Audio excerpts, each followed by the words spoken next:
Hello friends, તમારું સ્વાગત છે મારી ચેનલ કુક વિથ બેલામાં. આજે આપણે બનાવીશું ફરાળી પેટીસ અને કોથમીરની ચટણી, જેને બનાવવી ખૂબ જ ઇઝી છે. તો ચલો બનાવીએ. સૌથી પહેલાં આપણે સામગ્રી બધી જોઈ લઈએ.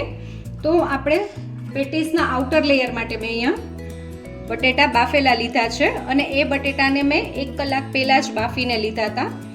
તમે જો બટેટાને થોડીવાર પહેલાં જ બાફી લો તો પેટીસના આઉટર લેયરમાં આપણે તપકીરનો થોડો ઓછો ઉપયોગ કરીએ તો બી સરસ આપણી પેટીસનું આઉટર લેયર થાય. એની સાથે જ મેં અહીંયા 4 ટીસ્પૂન જેટલી તપકીર લીધી છે અને મેં ચમચીનું માપ છે, તમારા ઘરમાં નોર્મલ ચમચી હોય એ ચમચીનું જ માપ મેં લીધું છે, એટલે તમને ઇઝી પડે. હવે આપણે પેટીસના અંદરના જે સ્ટફિંગ માટેના ઇન્ગ્રીડિયન્ટ્સ જે આપણે યુઝ કરીએ છીએ એ જોઈ લઈએ. તો એમાં આપણે સૌથી પહેલાં 4 ટીસ્પૂન જેટલું ટોપરાનું છીણ મેં લઈ લીધું છે અને મેં અત્યારે ઝીણું છીણ લીધું છે.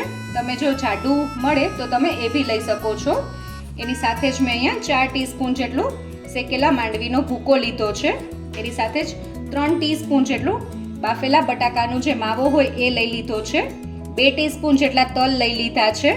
2 ટીસ્પૂન જેટલું આદુ મરચાંની પેસ્ટ લઈ લીધી છે. કોથમીર લીધી છે ઝીણી સમારેલી. મીઠું લીધું છે, ફરાળી મીઠું એટલે કે સિંધા નમક લીધું છે. કાજુ મેં લીધા છે ઝીણા સમારીને 2 ટીસ્પૂન જેટલા. કિસમિસ લીધી છે 8 થી 10 અને એને બી મેં આવી રીતે કટ કરી લીધી છે. 1 ટીસ્પૂન જેટલી ખાંડ લીધી છે. લીંબુ લીધું છે. અને હવે આપણે સૌથી પહેલાં પેટીસનું અંદરનું સ્ટફિંગ બનાવી લઈશું. તો સૌથી પહેલાં આપણે બટેટા એડ કરી દઈશું. સાથે જ શેકેલા સિંગદાણાનો ભૂકો, ટોપરાનું છીણ, તલ, ખાંડ એડ કરીશું, કાજુ એડ કરીશું, કિસમિસ એડ કરીશું, આદુ મરચાંની પેસ્ટ, કોથમીર અને સેંધા નમક. આપણે લીંબુનો રસ આમાં નીચવી દઈશું. આપણે બધું સરસ રીતે મિક્સ કરી લેવાનું છે. તમે જોઈ શકો છો આપણું સ્ટફિંગ રેડી થઈ ગયું છે. તો હવે આપણે બોલ્સ બનાવી લેશું. તો એના માટે આપણે અહીંયા આવી રીતે થોડુંક પોષણ લઈ લેવાનું છે અને હળવાથી આવી રીતે પ્રેસ કરતા જઈ અને બોલ બનાવી લેવાના છે. તમારે કેવડી પેટીસ બનાવી છે એને અકોર્ડિંગ અંદરનું જે સ્ટફિંગના બોલ્સ છે એ બનાવવાના રહેશે. અને આપણે આ જ રીતે બધા બોલ્સ બનાવી લેશું.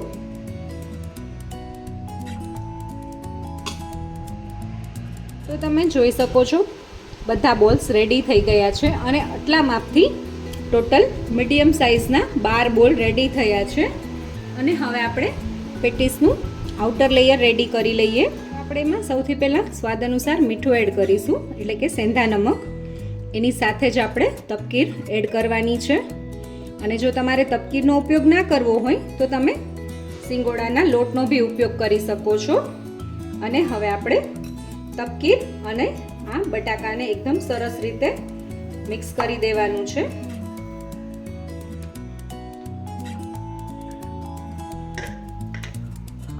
અને તમે જોઈ શકો છો બટેટા એકદમ સરસ રીતે ડ્રાય હોવાથી આપણે આમાં વધુ તપકીરનો ઉપયોગ નહીં કરીએ તો બી એકદમ સરસ રીતે આપણું પેટીસનું આઉટર લેયર રેડી થશે. તો તમે જોઈ શકો છો પેટીસનું આઉટર લેયર એકદમ સરસ રીતે રેડી થઈ ગયું છે અને એ બિલકુલ સ્ટીકી નથી. પણ જો આ સમયે તમારું જો આઉટર લેયર થોડું સ્ટીકી લાગતું હોય તો તમે થોડો તપકીરનો વધુ બી ઉપયોગ કરી શકો છો, જેથી કરીને તમારું આઉટર લેયર એકદમ સરસ ડ્રાય રહે, સેજ પણ સ્ટીકી ન થાય. અને હવે આપણે પેટીસ બનાવી લઈએ. તો મેં અહીંયા હાથને થોડો તેલવાળો કરી લીધો છે અને એમાં આપણે જે બટેટાનો આપણે માવો બનાવ્યો છે તપકીરવાળો એ લઈ લેશું. અને આવી રીતે રોટલીનું ગોયણું કરતા હોય એમ કરીને આપણે સરસ આવી રીતે થેપી લેવાનું છે સૌથી પહેલાં અને થોડું પતલું કરી દેવાનું છે. હવે આપણે જે સ્ટફિંગ બનાવીને આવી રીતે બોલ બનાવીને રેડી કર્યા છે એ આમાં મૂકી દઈશું અને આને ચારેય સાઈડથી એકદમ સરસ રીતે કોટ કરી લેવાનું છે. તમે જોઈ શકો છો એકદમ સરસ રીતે કોટ થઈ ગયું અને સેજ પણ બટેટા હાથમાં ચીપકતા નથી, તમે જોઈ શકો છો. એટલે આપણે આ રીતનું ડ્રાય આપણું જે આઉટર લેયર છે એ રેડી કરવાનું છે. તમે જોઈ શકો છો પેટીસનો બોલ રેડી થઈ ગયો છે એકદમ સરસ. અને હવે એને આપણે આ રીતે તપકીરમાં સરસ રીતે કોટ કરી દેવાનું છે અને આ રીતે આપણે બધા બોલ રેડી કરી દઈશું અને પછી આપણી પેટીસને આપણે તળી લેવાની છે. તો સૌથી પહેલાં આપણે બધા બોલ રેડી કરી લઈએ. તમને એક હજી પેટીસ બનાવીને દેખાડું. આપણે થોડું આવી રીતે પોષણ લઈ લેવાનું બટાકાનું, પછી એને આવી રીતે સરસ રીતે થેપી લેવાનું. પછી આપણે આવી રીતે બોલ્સને અંદર મૂકી દેવાનું છે અને ચારેય સાઈડથી એકદમ સરસ રીતે કોટ કરી દેવાનું. અને હવે આપણે આવી રીતે બોલ બનાવી લીધું. તમે જોઈ શકો છો એકદમ ઇઝી અને સિમ્પલ છે પેટીસ બનાવી. તમે જોઈ શકો છો હવે આપણી પેટીસ એકદમ સરસ રીતે કોટ થઈ ગઈ છે અને આપણે બધી રેડી કરી લીધી છે. તો હવે આપણે એને તળી લઈએ. તો તમે જોઈ શકો છો મેં અહીંયા તળવા માટેનું તેલ ગરમ થવા માટે રાખી દીધું હતું અને આપણું તેલ એકદમ સરસ રીતે ગરમ થઈ ગયું છે. તો આ સમયે આપણે ગેસની ફ્લેમ મીડિયમ કરી દેવાની છે અને આપણી પેટીસને 1 બાય 1 આમાં એડ કરી દઈશું.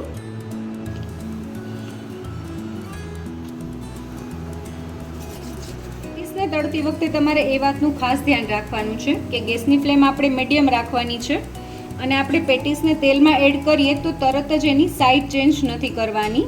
એને 1 થી 2 મિનિટ સુધી આવી જ રીતે તળાવા દેવાનું છે અને પછી આપણે એની સાઈડ ચેન્જ કરશું.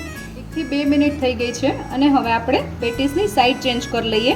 તો તમે જોઈ શકો છો સેજ પણ તળીએ ચીપકી નથી આપણી પેટીસ અને એકદમ સરસ રીતે ટર્ન થઈ જાય છે. તમે જોઈ શકો છો અને આપણે એને આ જ રીતે થોડી થોડી વારે ફેરવતા જઈશું અને તળી લેશું. હવે પાછી 1 મિનિટ જેવો સમય થઈ ગયો છે અને આપણે પાછી પલટાવી દઈશું. આપણી 2 મિનિટ જેવો સમય થઈ ગયો છે તો આપણે પાછી પલટાવી દઈશું પેટીસને. તો તમે જોઈ શકો છો આપણી એકદમ સરસ એવી પેટીસ રેડી થઈ ગઈ છે તળાઈને અને આને તળાતા ફક્ત 5 થી 6 મિનિટનો જ સમય થયો છે. તમે જોઈ શકો છો પેટીસ એકદમ સરસ રીતે તળાઈ ગઈ છે અને હવે આપણે એને તેલમાંથી કાઢી લઈશું. આપણે એને તેલ નિતારીને પ્લેટમાં લઈ લઈશું.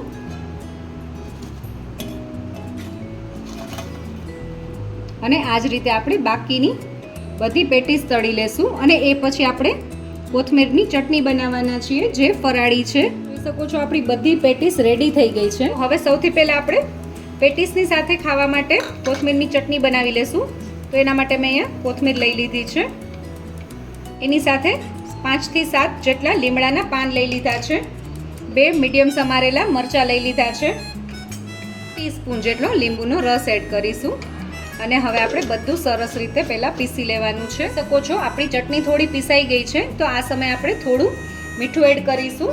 ફરાળી મીઠું છે આ અને 2 ટીસ્પૂન જેટલું આપણે પાણી એડ કરીશું અને હવે આપણે પાછું એકવાર ગ્રાઇન્ડ કરી લેશું. તો તમે જોઈ શકો છો આપણી ચટણી રેડી થઈ ગઈ છે અને હવે આપણે એને એક બોલમાં કાઢી લઈએ. હવે આપણે આપણી પેટીસને ચટણી સાથે સર્વ કરી લઈએ. તો હવે હું તમને એક પેટીસને ખોલીને બતાવું. તો તમે જોઈ શકો છો એકદમ સરસ એવી આપણી પેટીસ રેડી થઈ ગઈ છે. તો તૈયાર છે આપણી ફરાળી પેટીસ અને એની સાથે કોથમીરની ચટણી. આવા જ નવા વિડીયો જોવા માટે મારી ચેનલ કુક વિથ બેલાને સબસ્ક્રાઈબ કરો.